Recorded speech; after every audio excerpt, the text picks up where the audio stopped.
Welcome sa ating channel, ang LinguaTune. Halina't matuto kasama sina Teacher Sally at Teacher Saul.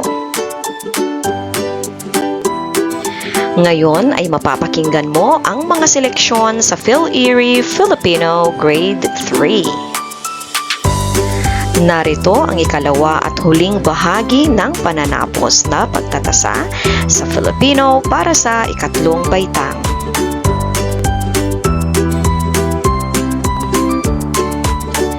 Kailan ka nalulungkot? Bakit ka nalulungkot? Alamin kung sino ang malungkot sa kwento.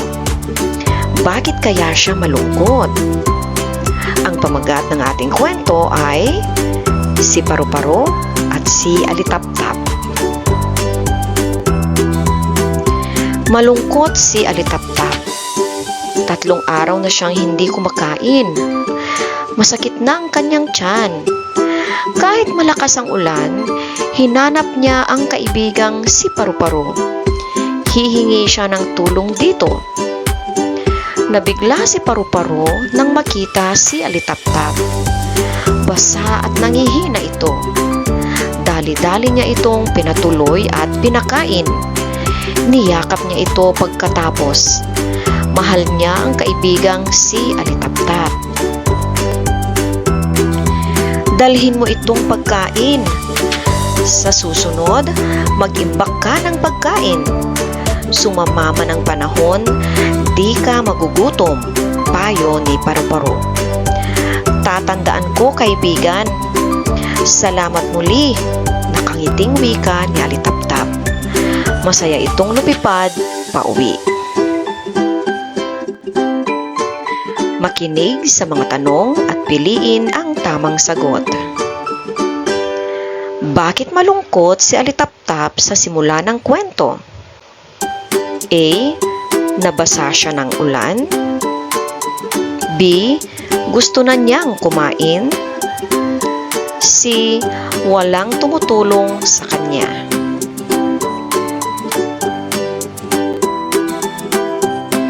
Mag-imbak sa susunod para may makain ka.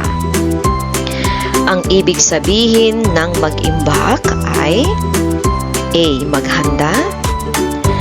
B. Manghingi. C. Mag-ipon. Anong katangian ang ipinakita ni Paru-Paro? Ipinakita ng Paru-Paro ang pagiging A. Magalang. B. Matalino. C. Matulungin.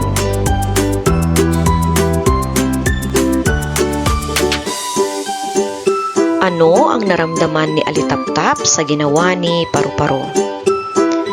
Patlang ang Alitap-Tap. A. Nabigla. B. Natuwa. C. Nataranta.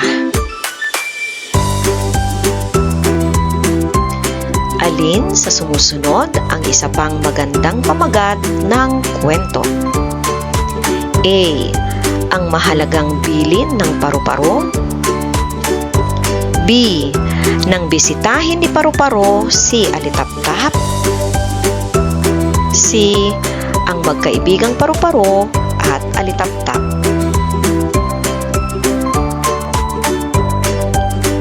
Ano ang nais ipahatid ng sumulat ng kwento? A.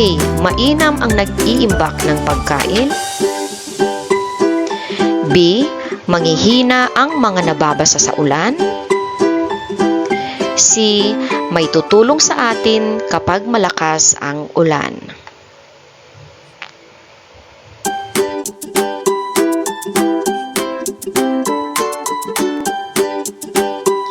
Sino ang kaibigan mo? Ano ang pinag-uusapan ninyo? Tingnan kung ano ang pinag-uusapan ng magkaibigan sa kwento. Ang pamagat ng ating kwento ay ang asong gubat.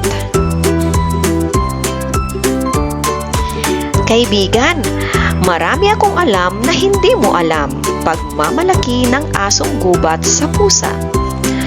Ang husay ko nga, Napakarami kong paraan para makalusot sa kaaway. Madali ko silang maliligaw. Mabuti ka pa, sagot ng pusa. Ako, iisa lang ang alam kong paraan. Dumating ang isang pangkat ng mga mangangaso. Mabilis na umakyat sa puno ang pusa. Ang asong gubat naman ay nag-iisip pa kung ano ang gagawin niya. Nakarating na ang mga mangangaso ay natataranta pa sa pagtakas ang asong gubat. Nahuli tuloy siya. Hinila siyang patungo sa kanyang kamatayan. Makinig sa mga tanong at piliin ang tamang sagot.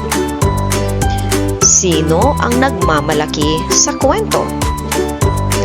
Patlang ang nagmamalaki sa kwento. A. Si pusa. B. Si asong gubat.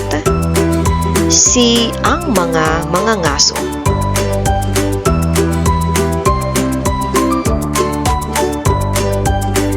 Bakit hindi nakatakas sa mga ngaso si asong gubat?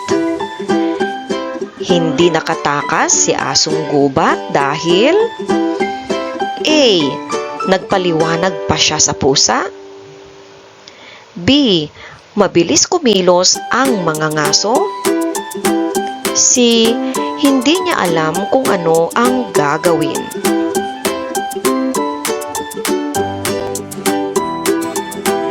Ano ang ibig sabihin ng pangungusap sa loob ng kahon? Hinila siya patungo sa kanyang kamatayan. A. Isinama siya upang siya ay patayin. B. Namatay siya dahil matagal siyang hinila.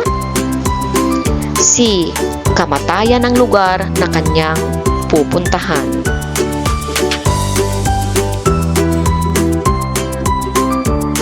Ano ang naramdaman ni asong gubat nang dumating ang mga ngaso? Si asong gubat ay A. Nagalit. B. Nagyabang. C. Nataranta.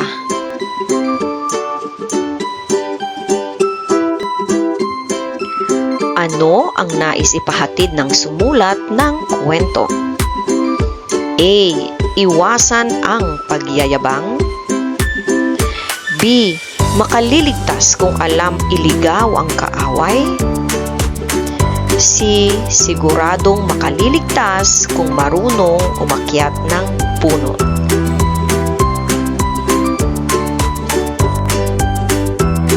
Alin sa sumusunod ang isa pang magandang pamagat ng kwento?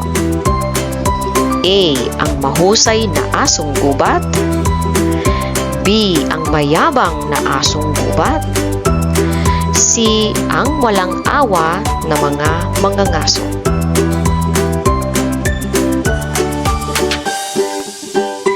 Salamat sa panonood.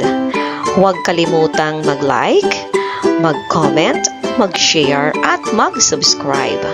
Hanggang sa susunod nating video, paalam!